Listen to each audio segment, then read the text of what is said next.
welcome. My name is Jack McCarthy, and I am joining you from Los Angeles, California, on the traditional, ancestral, and stolen lands of the Tongva peoples. As a guest institution on Tongva land, Outwards pays Kuinawa, a recurring guest exchange, to the Tongva Tarahat Pahava Conservancy, the Tongva-led organization who received the first return of land back to the Tongva peoples. If you'd like to learn more about how to pay a voluntary land tax to the Indigenous peoples in your own area, I am dropping a link about how to do that in the chat. If you'd like to see closed captions for today's webinar, you can click the CC button at the bottom of your screen and select Show Captions. And if you have any tech issues today, I will be your behind the scenes tech person, so feel free to reach out to me in the chat if you need assistance.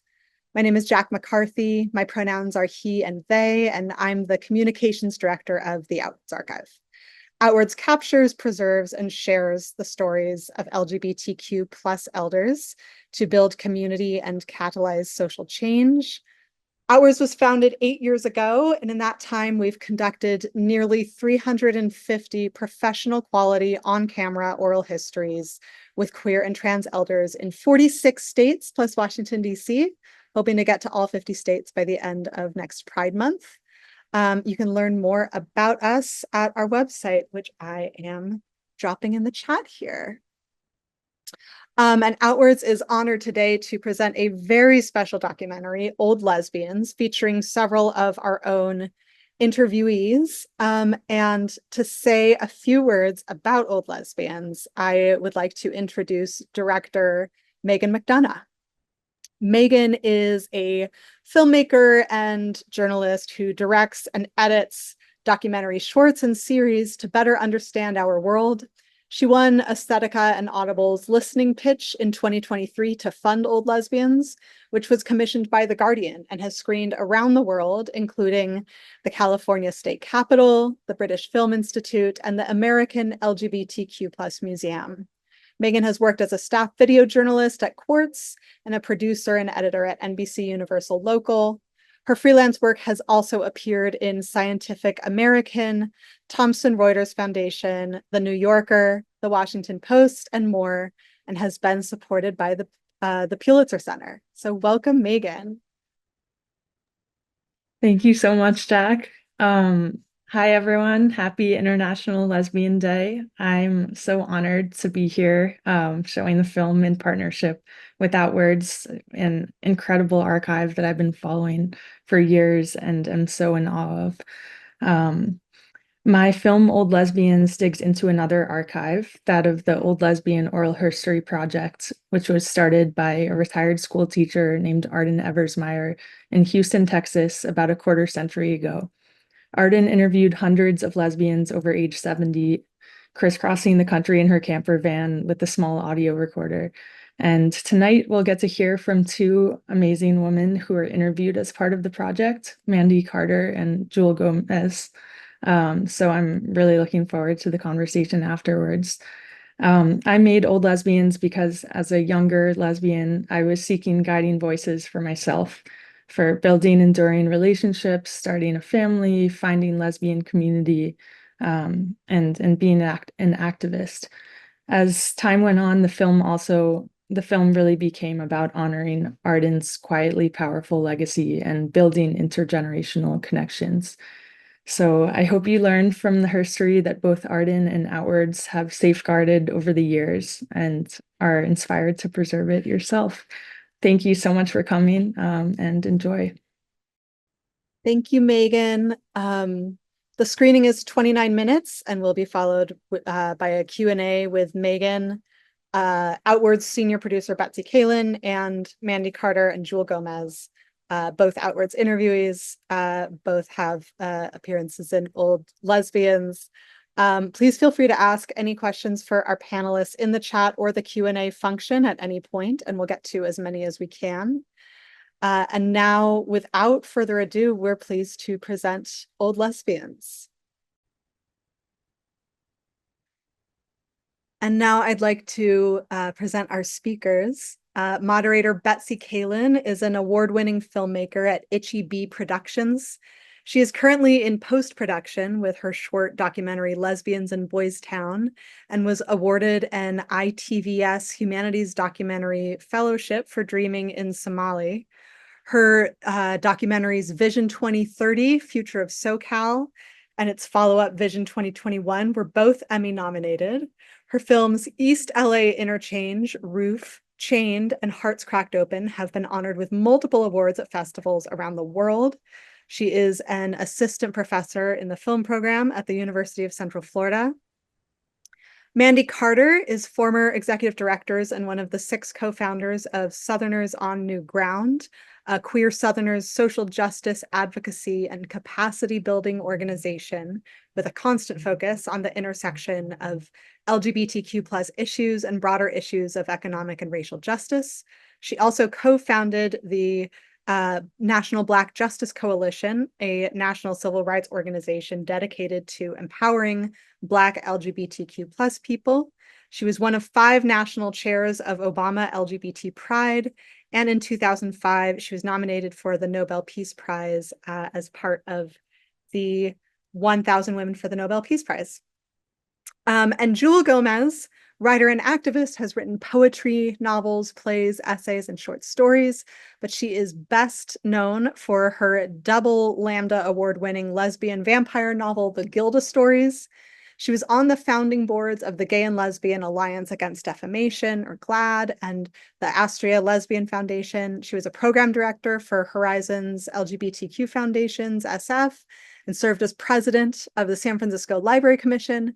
And she was a litigant in the 2004 lawsuit to make gay marriage legal in California, and former playwright in residence at New Conservatory Theater Center. Welcome all, and just a reminder to our attendees to keep those questions for our panelists coming in the chat and the Q&A function, and we will get to as many as we can.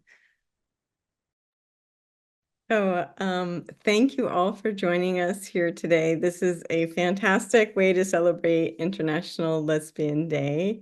I love this film. It is so wonderful to hear all of the different voices and to see all the different perspectives. And I think my first question for everyone on the panel is, how important was it for you to tell these stories and to make sure that our visibility is out there? Well, I as a storyteller, I spend my life writing about characters. Mostly I make up in my head. Some of them are actually factual. But for me, and growing up in a family of storytellers, I understand that's how we pass down our history. That's how we pass down the legends, the lessons, the things that we need to survive. And for so long, I never knew what I would write about, because it seemed like, based on what I saw on television or in films or read, people were not interested in my story as a lesbian of color. Why would anybody? I mean, I wasn't seeing it on the daily soap opera, so why would anybody be interested in it? And once I came to understand that my story was really, the center of the universe, I haven't stopped talking since. And I think that should be true for all of us. And this is Mandy here in Durham, North Carolina. I know my backstory. I was awarded the state of New York for my first 18 years. I was born in Albany, New York. Our mother had me, Ronnie, and my sister Dolores. She left and never came back. So we were put in the Albany Children's Home in Albany, New York, Schenectady Children's Home, but also went to public school, Mount Pleasant High School. What's so amazing is that all our social workers came from where? State University of New York at Albany, Harvey Milk. Who knew that would be a potential kind of connection?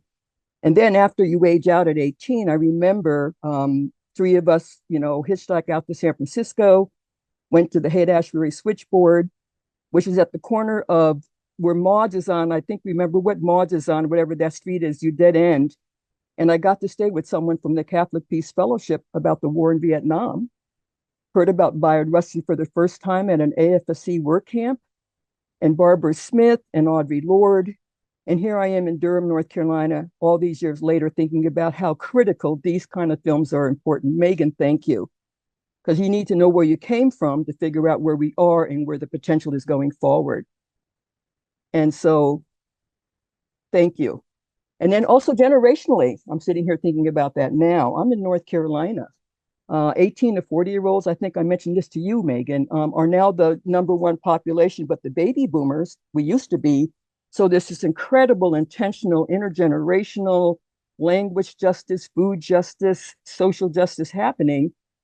But unless we have something to go back and look at, and also thinking about ability, it's a reference point. And I remember Edie and Jackie, they had a OLOC, Old Lesbians Organizing for Change, and they had rotated where those were going to be. And they brought it to Durham, North Carolina. And I remember going to those meetings, and my heart is out to everyone. But now do we do with this now going forward? So props.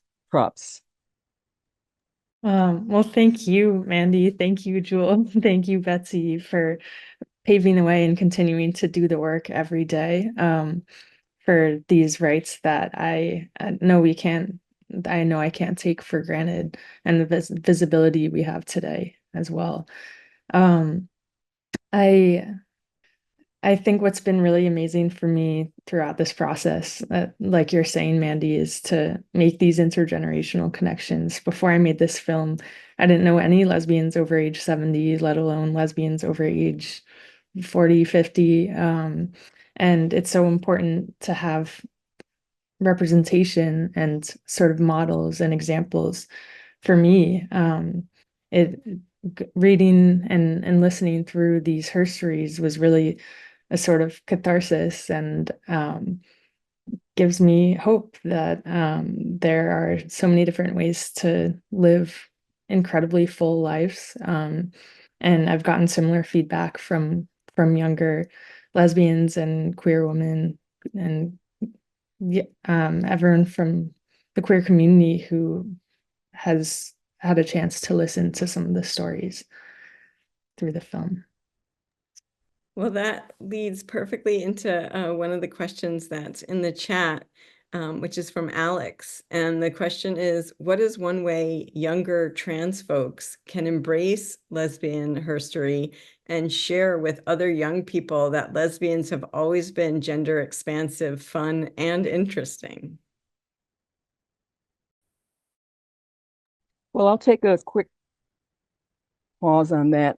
What I find it interesting too, I remember depending on where you were born, what the things you would normally share, people didn't like the word queer. And I have to say, I would say I'm more apt to call myself a lesbian, but I'm fine to embrace queer. I think it's more of like how people self-identify and respect that. But this interesting thing about the trans issue, if you think about it, this is just me, but I first heard, Betsy, the word gay. And someone said, no, we're going to use the word lesbian. And I remember Joni Byron, Jeb, is a photographer, and she was documenting films and whatnot. And I remember one of the first marches we had in 1987. It was called the Lesbian and Gay, 1979, the Lesbian and Gay March. Audre Lorde was there and some other people. Then by 87, it was lesbian, gay. And do we want to use the word bisexual? No, it was the word bi, but not the word sexual. And so by then, I think by 93, so each of our generations of these marches also have their own way of how deciding how they want to use words or not. And now, and I also want to put this layer into the conversation. I mentioned it to Meghan and Jewelle as well. 5 years with COVID, all of us sitting on these things in our homes, looking at each other through this. And so when's the next time that we'll all be out literally in person with other people to figure out now what do we do with that now? And we're in some amazing historical moments. But again, I think each of us are on a journey. Until I moved to San Francisco, I moved out there in the summer of '67. Everyone was going to San Francisco. Remember that song, If You Come to San Francisco? And people were doing this. And I said, what is that? That's the peace sign. Peace sign. I never heard of it. You know what I mean? So I feel like we're kind of in that interesting place right now. Like, what do we do with it now? Coming out of COVID, coming into a an amazing time. Voting's going to be coming up soon, but also just generationally. So I like the idea that people self-identify. I so appreciate looking at this film again, and I was almost in tears in some of the conversation that was happening. And now the question is, what do we do with it going forward? Don't forget the past, think about the current going forward, and then laying the foundation down for going further as well. One of the things in the question, I felt like the answer was kind of in the question, that sense that lesbians have always had kind of an expansive sense of what women are. And, you know, a woman is as different from one end of the spectrum to the other. And often I think trans people feel kind of left out or not appreciated because lesbians have tried so hard to gain an identity, and it's always been in opposition to masculinity and the oppression of the patriarchy, that we hold very tight to our identity as lesbians. And and I think that can come across very negatively for trans people, and figuring out how to navigate that for a trans person, and to really gain an understanding there's more than one way to be who you are. And since lesbians have really got that thing, you know, I mean, I could see lesbians 24 hours a day and never have one of them be exactly the same presentational self. And I think if that's a gift that we give, and it's one of the reasons that a trans community was able to grow up out of the queer movement, because we understood there's all kinds of ways to be queer, and you know, girls are fun.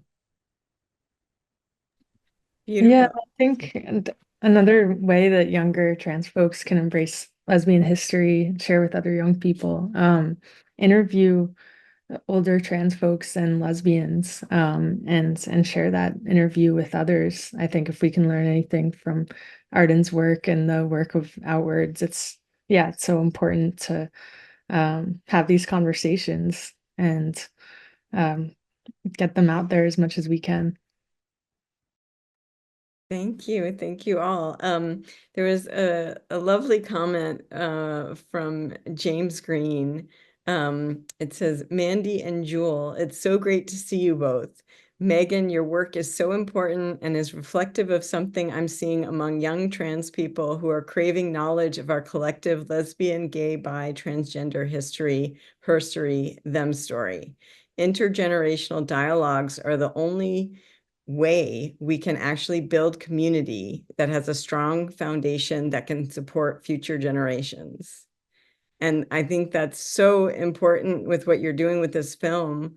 How are you reaching out to build intergenerational dialogues? I think these screenings are the main way. And conversations that start during the screenings sort of continue after. And I always share my email because I'm always looking to, I know there's not always enough time to chat after the screening, but I would love to connect after as well. oldlesbiansfilm@gmail.com.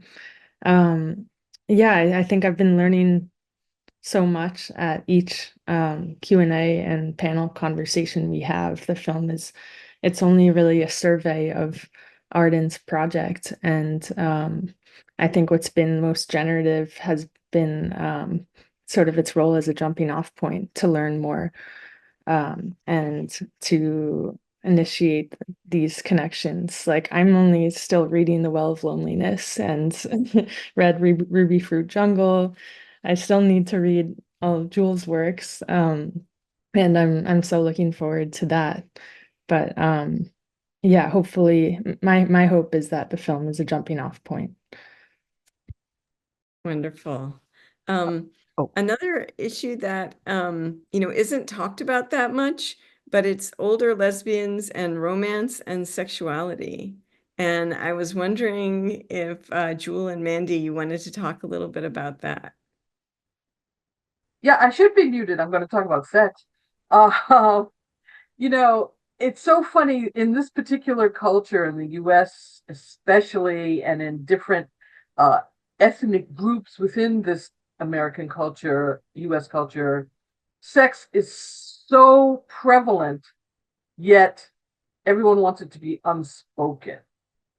And we all know one of the things that happens when you come out as a lesbian or discover your lesbianism, part of that is sexual desire, not just that you want to be friends with your best friend. And as we get older, and it's true for everyone, sex can become a whole different kind of thing, both because physically, hormonally, everything is changing. And, it's not even that easy to turn over in bed, much less climb up on top of somebody. But for me, I think we tend to not think of old people as sexual beings.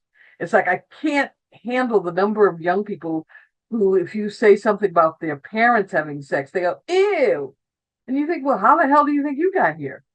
And I just find it so annoying because, of course, people are having sex. Your parents, your aunts, your uncles, and older does not mean asexual. Some people choose to be asexual, which is fine. But if you are a sexual being and you're 70, it just means that you really want to figure out how to continue to have a sensual connection. And it's as meaningful in a relationship I'm 76 now. So I would say it's as meaningful in my relationship with my partner of 30 years as it was the first time we had sex and the hotel almost fell down around us. Thanks for sharing that. My first documentary was actually called Hearts Cracked Open, which looked at lesbian tantric sex and connections. What is that? I'm sorry? No, what is that? You said it's what like? Oh, tantric sex. So it's Yeah. an ancient, it's an Indian spiritual practice. Oh, And so, yeah, okay. it was all about like fostering connection with each other as lesbians. So something else, I think, this is a question for Meghan. Where is the Old Lesbian Oral History Project? Like, how do we access it? Is it stored somewhere? I think Robin was wondering. So OLAP has excerpts on their website that are accessible at olohp.org. And they've also self-published 2 books and have a DVD that's select readings from the project. The majority of the herstories are archived at Smith College in Northampton, which you saw in the film as Lesbianville, quote unquote Lesbianville, Northampton, Massachusetts. And those can be, if you're working on a research project, you can email special collections at Smith College. If you Google special collections, Smith College Library, it'll come up and you should be able to find their email. And if you have specific research questions, they can digitize certain herstories for you, or you can go in person to spend some time researching them. And Betsy, I was going to also say, I think the other interesting thing now, and I like this, it used to be if my papers or my collections is in one particular place, you only can have it there. But what I like thinking about you, Jewelle, as well, it's opened up to be a lot more inclusive, accessible, and digitizing has really made a difference. And I think the other part is, depending on where you're going, what school you go to, who you're hanging out with. But I'm also thinking that when I was in my junior year of high school in Mount Pleasant High School, our social studies teacher was a Quaker. And so he brought someone he brought a speaker in from the American Friends Service Committee, and that's in upstate New York, and they had a high school work camp in the Pocono Mountains. And I wonder, that still happens now post COVID, but where do you get the information? How do you get it? But make it accessible to everyone, if that's possible. And also, I want to put up another name when I think about the trans issue. I remember, depending on where you were, I'm here in North Carolina, and again, how we named the different marches on Washington. So the trans issue isn't even here now. And with all due respect, depending on what state you're living in, if you're in a state system of New York and North Carolina, for instance, who controls the different college boards or the board of directors or whatever, when they were talking about a hot issue like Muslim ban? Well, it was the schools that were not in the North Carolina system that were allowed to really challenge that question. That made a huge difference. Or if you're a parent or someone who says that they want to think outside the bounds and say we don't have to, always obey whatever the restrictions are. More importantly, you have to have a vision. You have to have a feeling that you can make a difference. And how do you do that? And how do you relay that out and around? And I remember thinking that was a profound issue.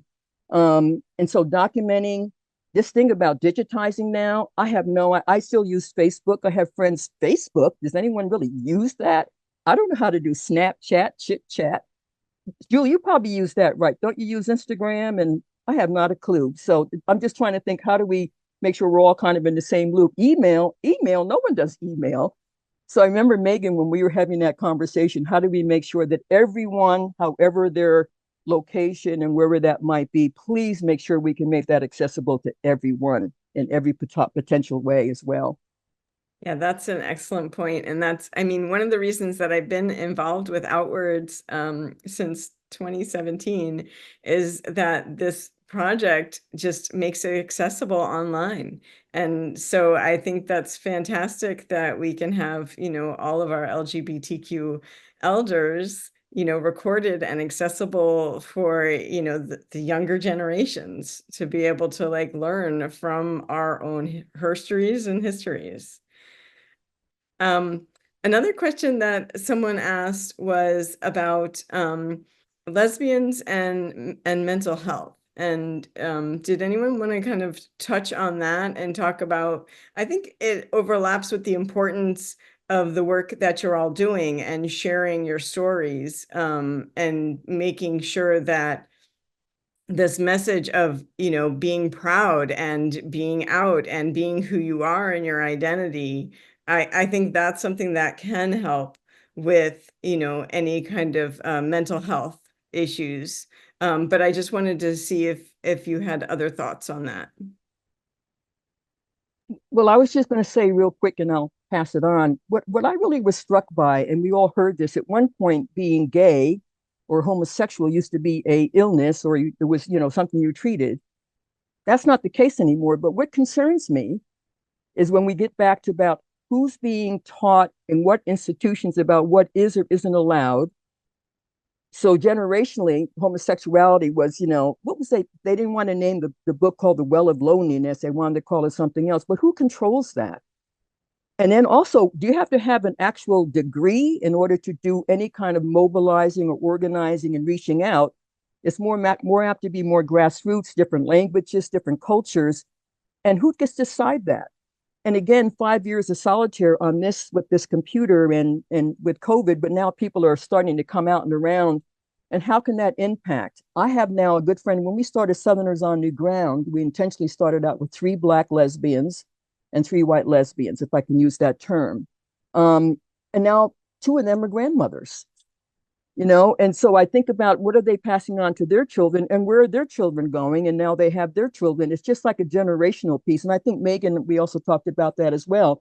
And I remember the last time I saw Arden, we were all at that meeting that the folks down in Alabama organized, and thinking about all you know is all you know until someone else comes along and tells you something different. Do you embrace it?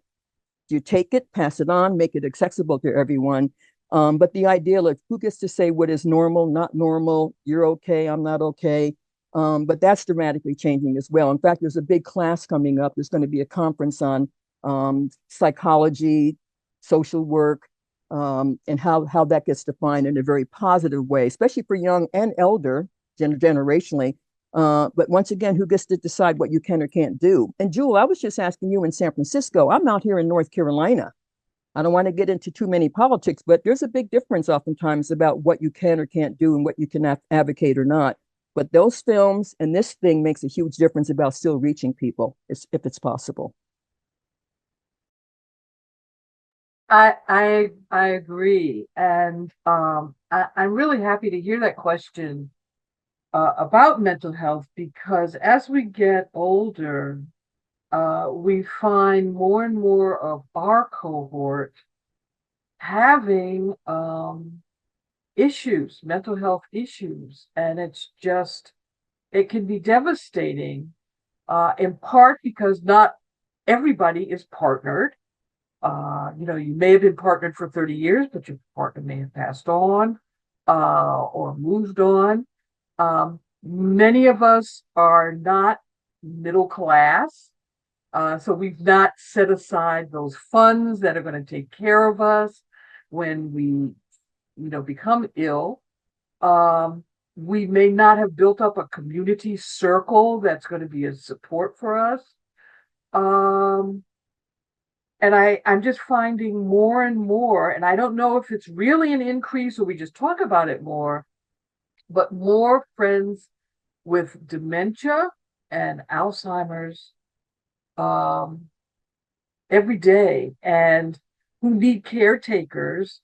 And I feel like we're being pulled into being caretakers for people who are alone and don't know what to do.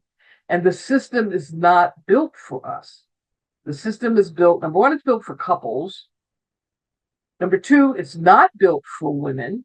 The medical system, the health system is not built for women. In fact, women are almost deliberately abused and excluded. Any scientific or medical testing has all been focused on men. So, they didn't know until recently, how to stop period cramps. So there's very little help you're gonna get unless you have a patient advocate who can go with you, or your partner when she starts to have issues, mental health issues. And I just say those two things, dementia and see, I forgot already. But there are other kinds of mental health issues that affect us as we get older. I mean, the discussion when the woman said she had to leave her partner because she could not live in the closet after 30 years. I mean, there's all kinds of issues that we as lesbians will suffer because of how we have had to live, in hiding or being subtly, not letting your family know, even though you have a big circle of friends. And that stuff wears on you. It wears really difficultly. So I think we have to be, as we organize, very aware of the mental health issues that older lesbians face. Definitely. Oh, Oh, no, go ahead, Mandy. I just remember the name I want to mention is Leslie Feinberg, longtime friend. Yeah. And I remember real quick when we were having conversations, I think, Jewel, we've always been at the Creating Change conferences. By the way, that's going to be in Las Vegas coming up January 2025. Okay. But I remember, good friend, and I remember when we were having these conversations, I had a hard time because people were yelling and screaming. And then Leslie, said in a very plain kind of conversation, this is what we have to, this is a collective we, and thinking about how important that is. And just thinking, and then who were the names, and then before her or they, if they self-identify, and isn't that cool? They, them, she, her, hers. I mean, the idea that you can, self-identify, but people are going beyond the boundaries. I love that. That's just extraordinary. And again, in all different languages. But I want to give a shout out to Leslie. Mm-hmm. Sorry. No, thank you. Thank you for definitely doing that. There was a beautiful question from Kristen, who said, thank you so much to each of you. If you had one piece of wisdom or salient advice to pass on to the next generations, what would it be? Or what would you like to see accomplished for generations to come? And Jewelle, I saw that you wrote in the chat. Do you want to read what you wrote? Yeah, I didn't know if we were going to get to the question, and I thought it was a really interesting one, and I wanted to respond to Kristen. And I think this is just based on my own experience, both as a writer and coming, out as a lesbian, that it was really important for me to stay identified with the things that were of interest to me. You think, okay, well, I'm a lesbian now.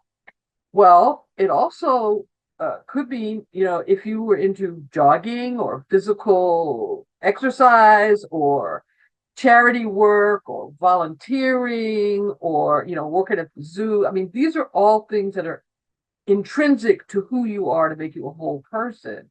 And I think we forget sometimes that being a lesbian is a part of who you are, and to make yourself whole, you really want to focus on all those parts of you that may get shortchanged because you're anxious, you're afraid, you're trying to find yourself. And I believe, for me, the struggle for human rights, because I grew up in the civil rights era, marching was a course you minored in when you were in undergraduate school, pretty much. I can't even remember not being part of some demonstration, whether it was anti-war, feminist, whatever. We were always focused on a human rights, some area of human rights. And understanding that we are part of that, I think, is key to our own wholeness. Figuring out who you are as an individual is important, but also who are you in relationship to the rest of the world. If you feel like migrant, that doesn't mean anything to you, then you haven't really looked around outside of your own mirror. If you feel like the ecology, those storms, they're only happening down in Florida, then you haven't looked outside your own mirror. And knowing our role in connection to all of these issues makes you bigger. It shouldn't make you feel smaller. And I just wrote a little note to myself as we get ready to close. I was sitting here thinking about kind of this interesting question. I don't think we're in a world of if, but it's a world of how, when, and where. And each of us, depending on our circumstances, get to play a role in that. And Meghan, I think once again, when Meghan and I were having these conversations, she was doing the filming, we were talking about this, like, why did you decide that you wanted to do this? Like, what up with that? What was the point of that? But also, I want to send an invitation that's going to be something that's coming up that anyone might be interested in being a part of. In 1965, John Lewis, with the SNCC, or with Student Nonviolent Coordinating Committee, dared cross that Edmund Pettus Bridge to march to Montgomery for the right to vote. Next year, take it down, March 6th to the 9th of 2025, there'll be the 60th anniversary of that bridge crossing from Selma to Montgomery. And they'll find all kinds of ways to have people engaged, involved. And I was sitting here thinking about John Lewis. When we started the National Black Justice Coalition, one of the first people who said, "Count me in," was John. And I thought about that. And Julian Bond from Georgia. And so when you get that incredible kind of combination of solidarity, so the website link is going to be selmajubilee.com. selmajubilee.com. It's March 6th through the 9th, 2025. There'll be some aspects that will be also virtual, but that would be an amazing opportunity to bring all of us together, the kids, the pets, so on and so forth. But when you have these moments, and all of that's going to be all of us being able to bring all that together. And I think about when opportunity knocks, you open the door. So great. And I mean, I think this leads into what I really would like to close with, which is, taking action. It's so important to not just share these histories and share, our stories, but, what are the next steps? And I think, Mandy, you're talking a little bit about that, but can you give us like more action items for us to do as a community to just ensure that our future is one that is positive? Well, I will just say certainly, and I can't, you see it begin, National Black Justice Coalition t-shirt, civic engagement. depending on where you live, what's going on. And of course, I'm so concerned, and I'm holding people in my thoughts about the devastation of what happened with Hurricane Helene. I think civic engagement, but also conversing with each other. And I need to talk about allies. We have 11 historically Black colleges and universities in the state of North Carolina. Had it not been for our allies, straight, bi, trying to figure out how we can be inclusive, we have the Latina community. There is more opportunity now to be in conversation and figure out how do we make it a collective we. But civic engagement, early voting starts. I'm not telling you who to vote for, but do not misuse that when you realize how many people gave their lives and their futures in terms of us providing that opportunity to make change, coachly, but also civic. And I'll leave it there. And once again, thank you, thank you, thank you. I'm not going anywhere. And when I get off this call, I have to get on another Zoom to figure out what's going to be happening while the early voting starts on October 17th here. But huge thank you again, Megan, Betsy, Outwards, Jewelle. Who did I miss? Anyone else? Thank you. Yeah, I Yeah. just want to thank everyone for tuning in today and coming to see this amazing film. I think, Megan, did you put in the chat that they can watch it at the Guardian link? Is that in there? So if you're interested in sharing this, please share with your friends and send that link out. Jack, I believe this recording will be available soon as well, so you can also share that. I just want to thank everyone for coming out and participating, and this really was a wonderful way to celebrate the day. Thank you. Thank Fabulous. you so much. This was amazing.